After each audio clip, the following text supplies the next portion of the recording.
Aloha everyone, I'm meteorologist Malika Dudley, and we are in our Big Island Now studios with an update on everything that's happening. A lot has happened overnight. We had that big explosive event at 4:15 a.m. this morning at the summit of Kilauea, sending a volcanic cloud up as high as 30,000 feet into the air.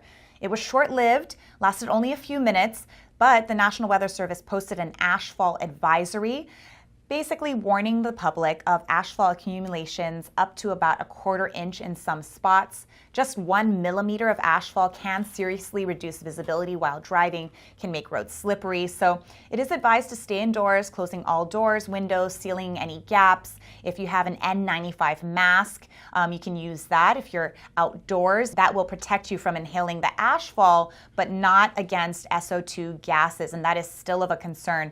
If you have a catchment system, it may be affected, so you might want to check on that and just make sure that if ashfall is falling in your area, that it hasn't been affecting your drinking and water for other uses. Predicting where the ash will fall is not an exact science. Trade winds are working their way back into the forecast, and so that will help a little bit, but winds are still shifty on the Big Island, so you need to be aware that the ashfall could go anywhere in all directions out from Kilauea, depending on what the winds are doing. So it's good to just keep that in mind and take the necessary precautions.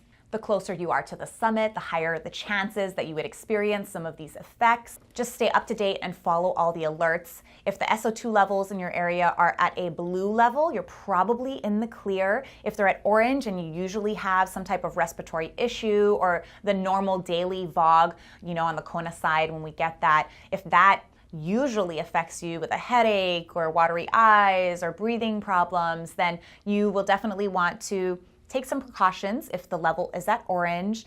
And if it's at red, you need to take action immediately. It means basically it's at toxic levels. Take extra precautions, keep your medication handy, stay hydrated, and if possible, reduce your time outdoors and stay in an air-conditioned location. Sulfur dioxide levels are high enough in Pahoa that Pahoa Elementary, Intermediate School, and High School have all been added to the list of closed schools, as well as Pu'uhonua Opuna, which was the distribution center, or is the distribution center right there in Pahoa. So right now, sulfur dioxide levels are at 5.5 parts per mil, which is extremely dangerous. So keep that in mind. To give you a little more about ash and what it is, ash is a combination of tiny jagged pieces of rock and glass. When it falls down in the rain, as it has been this morning on the Big Island, it can get a bit sludgy. So you can just imagine mixing ash with water and what that would look like. This also makes it heavier. The advisory is for a quarter inch or less, so real extreme effects from ashfall aren't expected at this time, but if a warning were to go up for subsequent ashfall events, you should know what to do.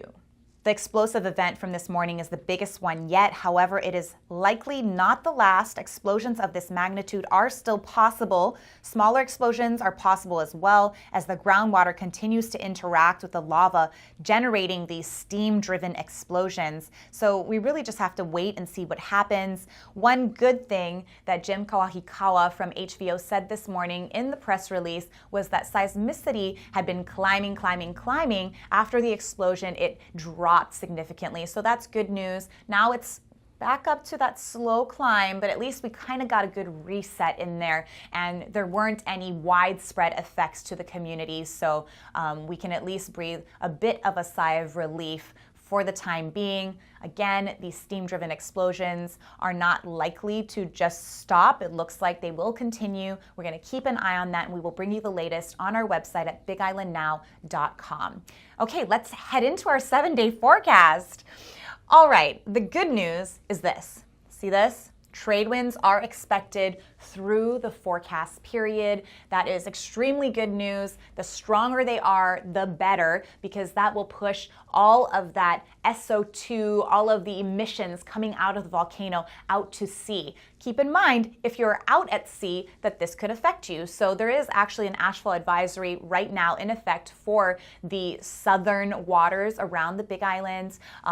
And I think it extends even a little bit up the coastline as well. So check out our website for the details on the exact locations for that ashfall advisory. But it can affect your boats, it can affect your water filtration systems. I know we have a lot of mariners here in the islands, So keep that in mind as well. If you're headed out onto the ocean, even with the trade winds, you don't want to be downwind of the trade winds, right? So keep that in mind. But for the rest of the island, it's really good news. Kona side could still see our usual afternoon sea breeze developing, bringing clouds and showers up into those areas on the Kona side. And as you know, that's when we get that fog filtering in, and it could be a bit thicker and could affect you a little bit more than how it normally does on a normal type of fog day. So good news, trade winds are back.